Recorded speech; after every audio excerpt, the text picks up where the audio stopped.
My mother said that when the new Snow White movie came out, there was a theory that she was Farquaad's mom because she has the same hair and he's short, so his father must be one of the dwarves. And I know that this is a joke, but let me tell you why it's wrong. His father is one of the dwarves, I know, because in Shrek the Musical, The Ballad of Farquaad, he keeps on saying, "Daddy was grumpy," and that his daddy was a miner.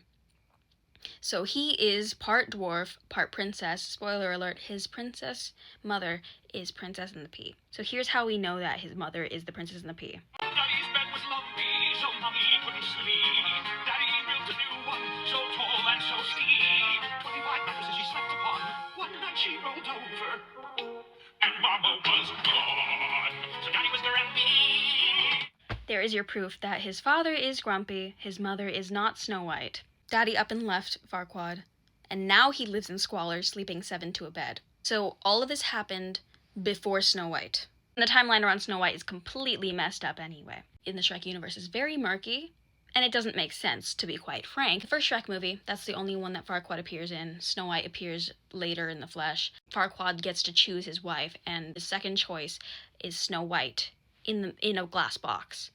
But in Shrek the Musical, Fiona is already singing about Snow White being saved when Fiona is a child in the tower. It would be gross for her to be his mother because she's one of the options for marriage, but the Princess in the Pea is not. Plus, if we're thinking about the Disney thing, and even, back in the day, she's a teenager.